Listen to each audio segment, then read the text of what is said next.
আসসালামু আলাইকুম। সকলকে আমন্ত্রণ আনন্দ টিভি রাতের সংবাদে। আপনাদের সঙ্গে আছি আমি শারমিন মনির। স্বজনপ্রীতি, দুর্নীতি ও অনিয়মের অভিযোগ উঠেছে খুলনার দৌলতপুরের সরকারি আঞ্চলিক হাঁস প্রজনন খামারের সহকারী পরিচালক মশিউর রহমানের বিরুদ্ধে। এ অভিযোগ এলাকাবাসী সহ স্থানীয় হাঁস খামারিদের। এমন অভিযোগের ইতিবৃত্তান্ত নিয়ে খুলনা ব্যুরো প্রধান আমজাদ আলী লিটনের পাঠানো তথ্য ভিডিও চিত্রে দেখুন ডেস্ক রিপোর্ট। 1958 সালে কৃষি উন্নয়ন কর্পোরেশনের নিয়ন্ত্রণে খুলনার দৌলতপুর থানার পাবলা এলাকায় মুরগির খামার হিসেবে একটি খামার যাত্রা শুরু করে। ছোট ছোট উদ্যোক্তা ও স্থানীয় গ্রামবাসীকে আর্থিকভাবে স্বাবলম্বী করতে 1996 সালের মার্চ মাসে ইউএনডিপির সহযোগিতায় এটি আঞ্চলিক হাঁস প্রজনন খামার হিসেবে প্রাতিষ্ঠানিকভাবে ব্যবসা শুরু করে। এখানে জেলার প্রত্যন্ত অঞ্চল থেকে খামারিরা কম দামে হাঁস ও ডিম কিনে জীবিকা নির্বাহ করে থাকেন। কিন্তু বিগত 2 বছর ধরে মশিউর রহমান এ আঞ্চলিক হাঁস খামারে সহকারী পরিচালক হিসেবে যোগদান করার পর শুরু হয় নানান অনিয়ম আর দুর্নীতি, এমনটাই অভিযোগ স্থানীয়দের। সহকারী পরিচালক মশিউর রহমান স্থানীয় ও খামারিদের কাছে হাঁস ও ডিম বিক্রি না করে অফিসের কয়েকজন কর্মচারীদের নিয়ে সিন্ডিকেট করে তিনি হাঁস ও ডিম বাহিরে বিক্রি করেন বলেই অভিযোগ উঠেছে তার বিরুদ্ধে। কোনো রকম হাঁসের বাচ্চা, হাঁস, ডিম কোনো কিছুই পাচ্ছে না, সরকারি দামে পাচ্ছে না। ওখানে যদি আমরা কখনো ডিম আনতে যাই, কিছুদিন আগে হাঁসের বাচ্চা আনতে গেছিলাম, কিন্তু ওইখানে গেলে পাওয়া যায় না। এখানে কোনো হাঁস বিক্রি হবে না আর কোনো ডিমও বিক্রি। বর্তমানে এইডি আসার পরে এখানে দুর্নীতি অনিয়ম শুরু হয়েছে। অবিলম্বে আমরা এইডির এখান থেকে অপসারণ। স্থানীয়দের পাশাপাশি আঞ্চলিক হাঁস খামারকে কেন্দ্র করে প্রত্যন্ত অঞ্চলে গড়ে ওঠা হাঁস খামার ও উদ্যোক্তারা হাঁস ও ডিম না পেয়ে তারাও পড়েছেন বিপাকে। ক্ষুদ্র খামারি, আমাদের এখানে হাঁস মুরগির খামার আছে, আমরা ঠিক মতন পাই না, টাকা দিলেও পাই না, ঘুরায় অনেক, তারপরে অন্য জায়গায় দিয়ে দেয়, দাম বেশি চায়। এই জায়গার যে এডি বর্তমান যে ভারপ্রাপ্ত মহাপরিচালক, ইনি সব থেকে বেশি সমস্যা, ইনি বেশি এগুলো করতে। এই ঘটনায় সহকারী পরিচালক মশিউর রহমানের বিরুদ্ধে মানববন্ধন ও লিখিত অভিযোগ করা হয়েছে খুলনা জেলা প্রশাসক এবং খুলনা প্রাণী সম্পদ কার্যালয় সহ বিভিন্ন দপ্তরে। এদিকে অভিযোগের তীর যার বিরুদ্ধে সেই হাঁস খামারের সহকারী পরিচালক মোহাম্মদ মশিউর রহমান নিজের দোষ স্বীকার করতে চাইলেন না। আমাদের যে বাচ্চা যারা বলছে যে এখানে বাচ্চা দেওয়া হয় না, বাচ্চা যারাই বললাম উপজেলা প্রাণী সম্পদ চিঠি নিয়ে আসবে তাদেরকে বাচ্চা, আমরা কোনো আগে এখানে একটা সিন্ডিকেট ছিল, বাচ্চা নিয়ে কাউকে দিত না, তারা বেশি দামে বিক্রি করতো, সেটা আমি বন্ধ করেছি। আমি আসার পর বলছি না, উপজেলা প্রাণী সম্পদ চিঠি ছাড়া বাচ্চা দেওয়া যাবে না। অপরদিকে বিষয়টি খুলনা জেলা প্রশাসক মোহাম্মদ হেলাল হোসেনকে অবহিত করা হলে তিনি জানালেন তদন্ত কমিটি গঠন করা হবে, নেওয়া হবে ব্যবস্থা। বিষয়টি আমাদের নজরে আসছে, আমরা জরুরি আমার একজন অতিরিক্ত জেলা প্রশাসক তদন্ত করে দেখবে। তদন্তে যদি সত্যতা পায় আমরা আইন এবং বিধি অনুসারে তার বিরুদ্ধে যা যা করার, এবং আমরা সরকারের সংশ্লিষ্ট মন্ত্রণালয়ে তার বিরুদ্ধে এই আইনানুগ ব্যবস্থা গ্রহণ করার জন্য লিখব। চলমান সমস্যা সমাধান করতে এগিয়ে আসবে সংশ্লিষ্টরা। দ্রুত এ সমস্যার সমাধানের মাধ্যমে আবারও স্বাবলম্বী হবে সংশ্লিষ্ট খামারি ও উদ্যোক্তারা, এমনটাই প্রত্যাশা ভুক্তভোগীদের। মোস্তফা কামাল তোহা, আনন্দ টিভি, ন্যাশনাল ডেস্ক। দেশে করোনা ভাইরাসে আক্রান্ত হয়ে মৃত্যু হলো আরও 31 জনের। এ নিয়ে মৃতের সংখ্যা বেড়ে দাঁড়িয়েছে 6,838 জনে।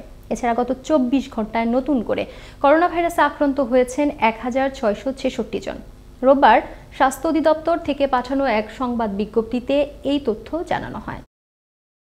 বাংলাদেশ বিলিয়ার্ডস অ্যান্ড স্নুকার ফেডারেশনের উদ্যোগে রহিম গ্রুপের সার্বিক সহযোগিতায় ন্যাশনাল বিলিয়ার্ডস চ্যাম্পিয়নশিপ টুর্নামেন্টের উদ্বোধন অনুষ্ঠিত হয়েছে। শনিবার গুলশান ক্লাবে সংগঠনটির ভাইস প্রেসিডেন্ট আজিজ আল মাসুদের উপস্থিতিতে ফিতা কেটে শুভ উদ্বোধন করেন গুলশান ক্লাবের প্রেসিডেন্ট ক্যাপ্টেন সাইফুর রহমান ও বাংলাদেশ বিলিয়ার্ডস অ্যান্ড স্নুকার ফেডারেশনের সাধারণ সম্পাদক সৈয়দ মাহবুব। মুসামিয়ার প্রতিবেদনে দেখুন ডেস্ক রিপোর্ট। ক্যামেরায় ছিলেন খলিলুর রহমান। দেশের ক্রীড়া বিনোদনের অন্যতম এক নাম Bangladesh billiards and snooker federation, যে সংগঠনটি 30 বছর ধরে বাংলাদেশে বিলিয়ার্ডস চ্যাম্পিয়নশিপ খেলাটি পরিচালনা করে আসছে। সংগঠনটির উদ্যোগে রহিম গ্রুপের সার্বিক সহযোগিতায় ন্যাশনাল বিলিয়ার্ডস চ্যাম্পিয়নশিপ টুর্নামেন্টের উদ্বোধন অনুষ্ঠিত হল শনিবার। গুলশান ক্লাবে সংগঠনটির ভাইস প্রেসিডেন্ট আজিজ আল মাসুদের উপস্থিতিতে ফিতা কেটে শুভ উদ্বোধন করেন গুলশান ক্লাবের প্রেসিডেন্ট ক্যাপ্টেন সাইফুর রহমান এবং বাংলাদেশ বিলিয়ার্ডস অ্যান্ড স্নুকার ফেডারেশনের সাধারণ সম্পাদক সৈয়দ মাহবুব। এই প্রতিযোগিতা শুরু হয়েছিল প্রায় আজকে থেকে 30 বছর আগে। আপনি বুঝতেই পারছেন যে 30 বছর আগে শুরু হওয়ার সেটা এখন 16তম হচ্ছে, তার মানে মাঝখানে অনেক গ্যাপ পড়ে গেছে। আমরা চেষ্টা করেছি, আমরা এখনও চেষ্টা করছি প্লেয়ারদের মোটিভেট করার জন্য। এই বছর এবং গত বছর 13টা ক্লাব অংশ নিচ্ছে। যে একটা টেবিলের দাম মনে করেন 20 লাখ টাকার মতো, 20 থেকে আন্তর্জাতিক মানের টেবিলগুলো আর কি। সো এই টেবিলে একটা প্লেয়ার অ্যাফোর্ড করার মতো তাদের ইয়ে থাকে না আর। তো সেখানে কি করতে হয় যে যারা আমরা খেলাধুলা করি আমাদের মাঝ থেকে খেলোয়াড় বেরিয়ে আসে, তো ওই অন্য লেভেলে অনেক প্লেয়ার আছে যেমন পার্লারে খেলাধুলা করে, কিন্তু তারা কিন্তু আন্তর্জাতিক পর্যায়ে আসার মতো সুযোগ পায় না আর কি। এই সুযোগটা করে দেওয়ার জন্য আমরা এই ধরনের টুর্নামেন্টগুলো আয়োজন করে থাকি, যেন নতুন নতুন খেলোয়াড় তৈরি হয়, বিভিন্ন ক্লাব থেকে নতুন নতুন খেলোয়াড়রা আসে। এটাই আমাদের প্রচেষ্টা আর কি। এবছর ন্যাশনাল বিলিয়ার্ডস চ্যাম্পিয়নশিপ 2020-এর 16তম আসরে 13টি ক্লাবের মোট 38 জন খেলোয়াড় 4টি গ্রুপে বিভক্ত হয়ে খেলাটিতে অংশগ্রহণ করবে। প্রতিটি খেলায় রয়েছে 100টি করে পয়েন্ট। শনিবার উদ্বোধনের মধ্য দিয়ে শুরু হয় এর মূল আনুষ্ঠানিকতা। টুর্নামেন্টের ফাইনাল অনুষ্ঠিত হবে 12ই ডিসেম্বর। সবার শুভকামনা করছি এবং আপনারা এনজয় করবেন এবং ভবিষ্যতে ইনশাল্লাহ যারা ভালো করবেন আমাদের ক্লাব থেকে আমরা আরও ভালো কিছু করার চেষ্টা করব অন দ্য বিলিয়ার্ড সাইড। সবাই ভালো থাকেন, সুন্দর থাকেন। Have a good tournament and all the good wishes to all the participant here. এই উদ্যোগের মাধ্যমে আন্তর্জাতিক মানের খেলোয়াড় তৈরির চেষ্টা চলছে এবং বর্তমানে রাজধানীর বিভিন্ন স্থানে ছোট বড় পরিসরে প্রশিক্ষণ ক্লাব গড়ে উঠলেও তাতে যথেষ্ট নয় বলে জানালেন সংশ্লিষ্টরা। গুলো ক্লাবে এই ধরনের টেবিল আছে, কারণ ওটা শুধুমাত্র তাদের সদস্যদের জন্য এই টেবিলগুলোকে ব্যবহার করা হয়। সো ক্লাব পর্যায়গুলোর থেকে মেম্বার ছাড়া প্লেয়ার উঠে আসার তেমন সুযোগ নাই, বাট কমার্শিয়াল সেন্টারগুলো থেকে প্লেয়ার উঠে আসার সুযোগ আছে। বাংলাদেশ বিলিয়ার্ডস অ্যান্ড স্নুকার ফেডারেশনের এমন আয়োজনে খেলোয়াড়দের মনে প্রাণে বইছে আনন্দের জোয়ার। তবে এবারের আসরের চ্যাম্পিয়ন হওয়ার দিকেই নজর টুর্নামেন্ট সংশ্লিষ্ট সবার। মোস্তফা কামাল তোহা, আনন্দ টিভি, নিউজ ডেস্ক। রংপুরের একমাত্র ভারী শিল্প প্রতিষ্ঠান শ্যামপুর সুগার মিলসের লোকসান দেখিয়ে বন্ধের প্রক্রিয়া বাতিল সহ 5 দফা দাবিতে মিলগেটে আগুন জ্বালিয়ে প্রদর্শন করা হলো বিক্ষোভ ও মানববন্ধন সমাবেশ। শনিবার সকালে শ্যামপুর সুগার মিল প্রাঙ্গণে ব্লাড ফর শ্যামপুরের আয়োজনে 2 ঘণ্টা ব্যাপী হাজারো মানুষের মানববন্ধনে শ্রমিক, চাষি ও স্থানীয় এলাকাবাসী অংশ নেন। প্রতিটি চিনি কলের আখ মারাই কার্যক্রম চালু করা হোক, চিনি কলগুলোকে টিকিয়ে রাখার জন্য সরকারকে অনুরোধ করছি। 6 ডিসেম্বর শ্রদ্ধা নিবেদন এবং দোয়া মোনাজাতের মধ্য দিয়ে পালিত হলো প্রধানমন্ত্রীর সাবেক বিশেষ সহকারী মাহবুবুল হক শাকিলের 4র্থ মৃত্যুবার্ষিকী।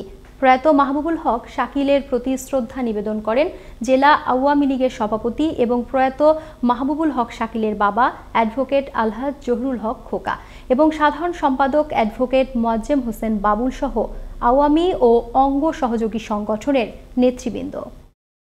রোববার দুপুরে হবিগঞ্জের মাধবপুর উপজেলার শাহীবাজার রেল স্টেশন এলাকায় লাইনচ্যুত হলো একটি তেলবাহী ট্রেনের 4টি বগি। এতে সিলেটের সাথে সারা দেশের রেল যোগাযোগ বিচ্ছিন্ন হয়ে পড়ে। খবর পেয়ে শায়েস্তাগঞ্জ ফায়ার সার্ভিস কর্মীরা ঘটনাস্থলে পৌঁছে পরিস্থিতি নিয়ন্ত্রণের চেষ্টা করে।